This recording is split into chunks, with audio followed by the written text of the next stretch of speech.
Hello everybody, Double J101 back again with another video, and today we are taking a look at Hun Gurrr, the leader of the Terracons. Boy oh boy, I'm excited I got this guy. This is of course the main body part of the Terracons. We already have Rippersnap, but now we have his leader. Just waiting on a few more to finally get them all together and make Abominus.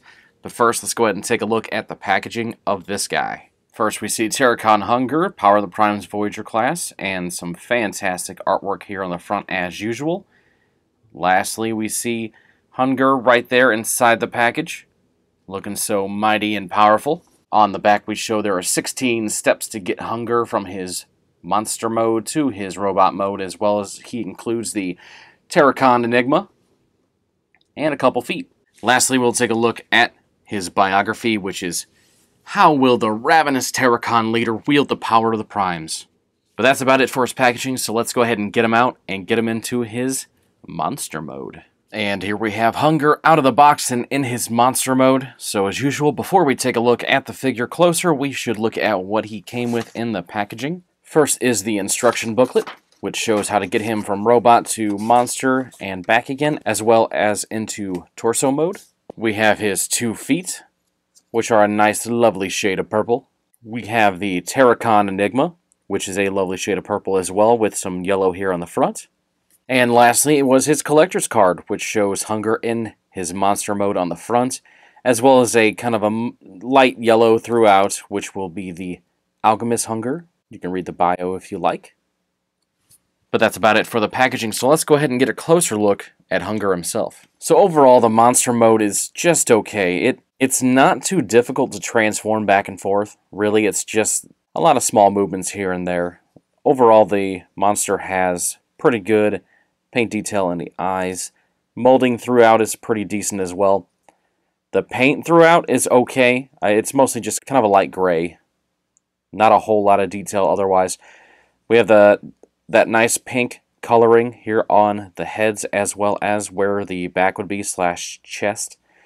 Down here in the legs we have some pink as well, and some dark gray to complement the light gray plastic. For the legs, there are some very good molding detail throughout, as well as into the thigh kind of area. Down here in the front feet, there are some pretty good as well.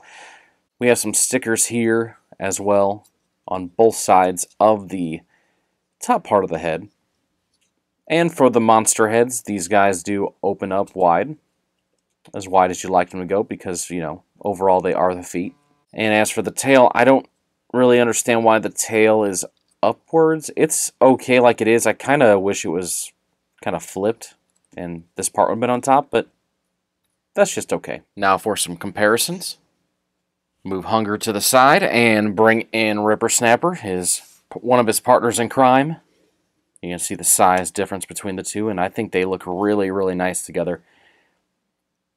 Really can't wait to get the other Terracons involved and see how good they look as well. I really do like the look of these two together. Lastly, I chose a kind of larger vehicle mode. Got Sky Shadow from Titan's Return, and you can see the size difference between the two. They're actually kind of close in size, even though one is a Voyager compared to one is a leader. But you know, there's a large difference between the two once you get them into robot mode. Now let's go ahead and get Hun Gurrr into robot mode. First, we just straighten out the heads here, which end up becoming the legs once you open the mouth up on both of the dragon heads. As long as you can get your finger in there. Let's see if we can. There we go. Get them nice and straightened out. There you go. These front legs, just move them up. Get them showing off their Decepticon logos in the back.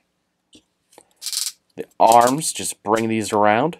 For the hands, just click this back. It might disconnect, but just straighten that out there. To reveal the hand, same with this side. Get that straightened up, disconnect there, and bring that back. Bring the chest forward, which will then give you access to the head. As long as you can get that out of there. Get access to the head, remove that. As you get the head out, bring the chest forward and bring the tail down, which will click into place. Right about there. And there you have Hun Gurrr in his robot mode. Now that we have him in robot mode, we see how he can interact with his feet. You can use them as weapons if you like. They're only okay weapons. I don't really recall if the original came with weapons or not. He may have, but overall, this one is just kind of, you know, upside down feet for guns. It's okay, they kind of look like guns if you have them at the right type of angle, but, you know, it's just what it is. Let's go ahead and take a closer look at Hun Gurr's details. Here in the legs, you kind of see the exact same as you did for the head. You see the stickers showing off as well as some of the purple paint in the front. Up here on the chest, you see where the tail was, the kind of outline of where the bottom part of the tail was for the chest. We see two Decepticon logos here on the shoulders, as well as this one right here kind of looks like the rub symbol from back in the day. Back here on the back two hind legs, they kind of give a couple more Decepticon logos to show off. They're not exactly the best Decepticon logos. They're kind of not really well applied and not exactly centered, but, you know, it is a nice touch. As for articulation, we have full rotation here at the leg as well as at the knee. We have a kind of a double joint at the knee. Some good rotation here at the thigh for both sides. Heavy ratchet here at the shoulder and a soft ratchet here at the elbow. Some good swivel here at the bicep as well for both sides. As for the head, decently detailed, not a whole lot of paint to show off. There is the nice purple paint throughout, as well as silver, as well as kind of silver glasses, and it has rotation side to side, up and down.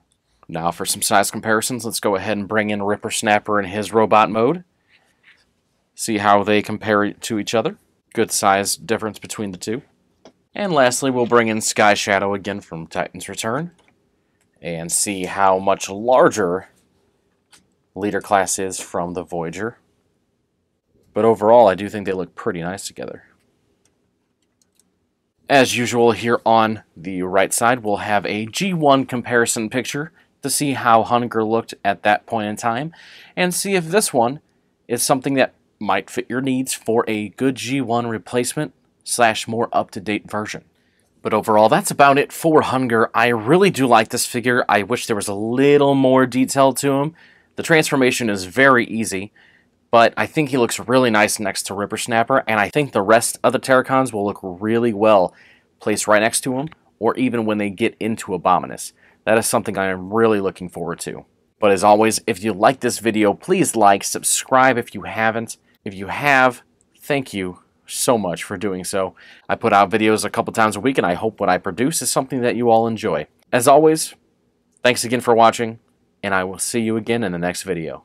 Thanks.